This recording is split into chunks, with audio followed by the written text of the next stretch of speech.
Bienvenue sur OBDD. Donc aujourd'hui c'est sérieux. On parle d'un sujet très important, à savoir le monde de demain. Exactement. Demain, aujourd'hui c'est déjà compliqué, alors demain... Oui, bon, je suis d'accord. On va parler géopolitique et c'est vrai que généralement en géopolitique les prévisions de long terme sont très compliquées parce que tout simplement il y a beaucoup trop de variables. Donc pour penser le monde de demain, donc Justin Weiss, qui travaille au centre d'analyse de prévision et de stratégie au Quai d'Orsay, s'est penché sur la question de la prospective en stratégie. Juste pour info, la prospective c'est un mot que l'on doit au philosophe Gaston Berger, qui sait en fait finalement prédire l'avenir pour mieux l'affronter. Okay, mais alors tu fais comment concrètement pour prédire l'avenir avec la prospective? Alors voilà, donc il y a plusieurs méthodes. Donc la plus ancienne c'est voilà, la boule de cristal, Madame Nirma. Les méthodes un petit peu de les méthodes de prédiction artisanale. On va établir de grandes matrices où on va croiser finalement des variables pour obtenir des scénarios. Ensuite, on a donc l'interrogation des experts. On va demander à tel ou tel expert. Donc surtout pas les mines. Voilà. Et finalement, ils se sont rendus compte que demander à des experts, c'est parfois moins efficace que demander à la population en général. Donc, on va prendre des panels de gens, c'est ce qu'on appelle la méthode des marchés prédictifs. Et on va leur demander donc des questions sur des sujets. Voilà. Et leurs estimations sont parfois plus fiables que celles d'experts. Et enfin, la dernière méthode plus mathématique, c'est celle qui se base sur d'anciennes séries mathématiques et l'économétrie.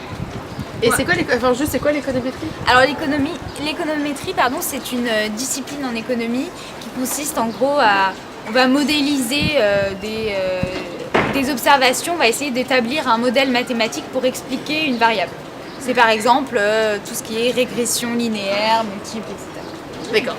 Réjouissant. Et donc avec la prospective, donc qu'est-ce qu'ils ont prévu pour le monde de demain justement? Voilà. Bon, ça c'est d'après un rapport français sur le monde de 2040.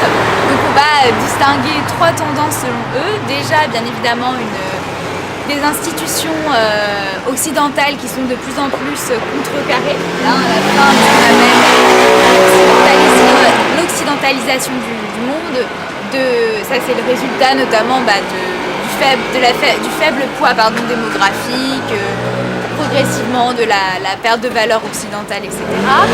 Ensuite, la deuxième grande tendance, c'est plutôt l'intensification de la mondialisation, une fin de l'hypermondialisation, c'est-à-dire on avait un monde vraiment hyper connecté par les échanges, et plus la tendance à la régionalisation, l'intégration régionale. C'est ce qu'on voit de plus en plus avec les BRICS, etc.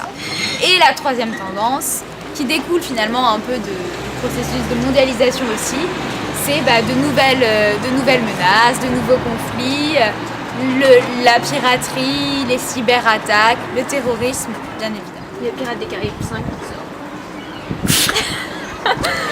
Merci pour cette info. Du coup, il n'y a pas de happy ending, si j'ai bien compris. Pas pour l'instant. Et les OBDDers se déprimez pas quand même, hein, parce que c'était juste pour vous renseigner un peu. Au moins vous savez comment ça fonctionne pour la prospective. Exactement, donc merci Agathe pour cette vidéo un peu très technique clair, et claire. Et puis si vous voulez plus d'informations pratiques et tout ça par écrit pour bien le retenir et l'appréhender, vous allez sur le site internet. Voilà, à plus OBDDers. Take me for a ride, I made up my mind like you.